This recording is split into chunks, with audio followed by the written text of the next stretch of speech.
আসসালামু আলাইকুম রহমতুল্লাহ। আবিদ আইটির পক্ষ থেকে আপনাদের জানাই আন্তরিক শুভেচ্ছা ও অভিনন্দন। আজকের এই পর্বে আমরা মাইক্রোসফট অ্যাক্সেস 2016 এর ইন্টারফেসের সঙ্গে পরিচিত হব। তো চলুন শুরু করা যাক। তো আমরা যদি একদম উপর থেকে শুরু করি, দেখুন আমাদের এখান থেকে এই যে অংশটুকুকে বলা হয় কুইক অ্যাক্সেস টুলবার। এই কুইক অ্যাক্সেস টুলবারের মধ্যে একটা সেভ বাটন, একটা আন্ডু এবং রিটু বাটন আছে, এবং আমরা এই যে ড্রপ ডাউন এখানে ক্লিক করে আরও কিছু টুলস এখানে আমরা অ্যাড করতে পারি। এরপরে আমাদের এই যে এরিয়াটি, এটি হচ্ছে আমাদের টাইটেল এরিয়া। এই টাইটেল এরিয়ার মধ্যে আমাদের ডেটাবেসের যে নাম এবং যে অ্যাড্রেসটি যেখানে সেভ করা আছে আমাদের ডকুমেন্টটি, সেটি এখানে শো করবে।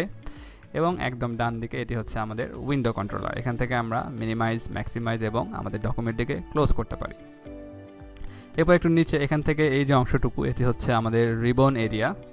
এই রিবন এরিয়ার মধ্যে অনেকগুলো ট্যাব আছে, যেমন এই যে ক্রিয়েট, এক্সটার্নাল ডেটা, এগুলো হচ্ছে আলাদা আলাদা ট্যাব, এবং সেই ট্যাবের মধ্যে আলাদা আলাদা গ্রুপ আছে। এই গ্রুপ আমাদের যতগুলো টুলস আছে সমস্ত টুলসগুলো আলাদা আলাদা গ্রুপ করে ভাগ করে দেওয়া হয়েছে, যাতে আমাদের খুঁজতে কোনো অসুবিধা না হয় সেই জন্য। তো এখানে আমরা কয়েকটি ট্যাব দেখতে পাচ্ছি। আমরা যখন কোনো টেবিল ওপেন করব, দেখুন আমি একটা টেবিল ওপেন করলাম, এখানে কিছু আরও কিন্তু অতিরিক্ত কিছু ট্যাব আমাদের দেখতে পাচ্ছি।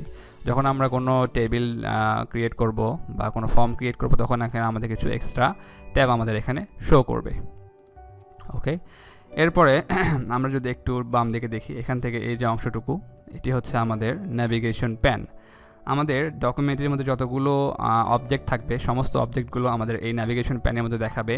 যেমন আমাদের ডকুমেন্টের মধ্যে যতগুলো টেবল, কোয়েরিজ, ফর্মস এবং রিপোর্ট অথবা ম্যাক্রো থাকবে, সেগুলো আমাদের এখানে দেখাবে।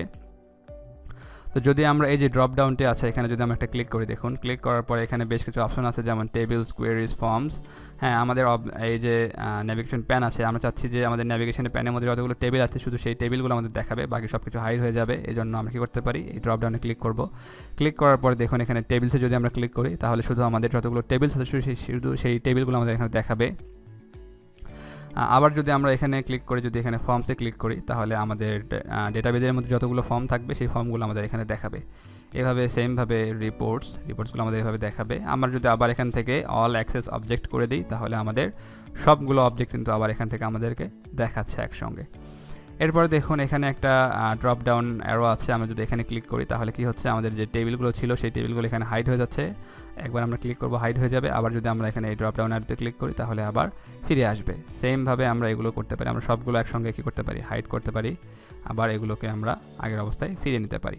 সেমভাবে এখানে দেখুন আরেকটা ড্রপ ডাউন আছে, আমরা যদি এখানে ক্লিক করি, তাহলে আমাদের যেই ন্যাভিগেশন প্যানটি এটি বাম দিকে চলে যায়, হাইড হয়ে যাচ্ছে। আবার যদি আমরা এখানে ক্লিক করি, তাহলে আবার এটি চলে আসবে।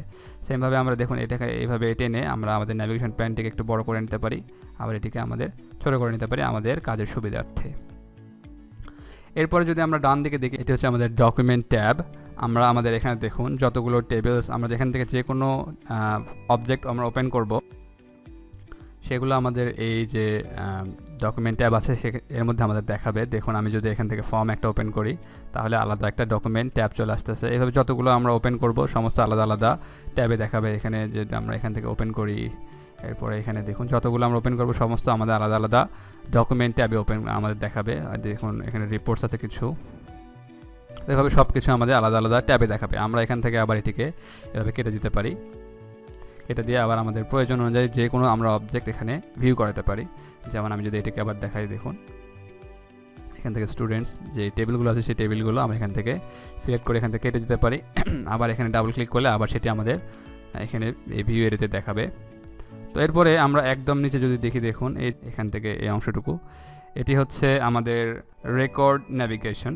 আমরা রেকর্ড ন্যাভিগেশনের মাধ্যমে আমরা আমাদের যে ডেটাগুলো থাকবে সেই ডেটাগুলোর মধ্যে আমরা ন্যাভিগেট করতে পারি। দেখুন আমি যদি এই যে এখানে একটা অ্যারো চিহ্ন আছে, আমরা যদি এখানে ক্লিক করি, তাহলে আমরা দ্বিতীয় রোয়ে চলে আসতেছি। এভাবে সেমভাবে যতগুলো আমাদের এখানে ডেটা থাকবে, আমরা এখানে একটা করে ক্লিক করব এবং সে পরবর্তী যে রেকর্ডটি সেই রেকর্ডে চলে আসবে। সেমভাবে আমরা যদি এখানে ক্লিক করি, একদম লাস্ট রেকর্ডে যাবে, এবং এখানে ক্লিক করলে একদম ফার্স্ট রেকর্ডে চলে আসবে।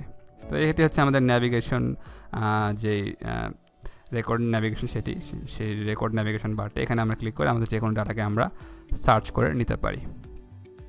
তো এই হচ্ছে মোটামুটি বিষয়। আমাদের এখানে দেখুন এই যে একটা ড্রপ ডাউন দেখতে পাচ্ছি, আমরা যদি এখানে ক্লিক করি, আমাদের যে ট্যাবগুলো সেই ট্যাবগুলো হাইড হয়ে যাবে। আমরা কিন্তু আবার এখানে ডাবল ক্লিক করলে আবার কিন্তু এটি ফিরে আসবে।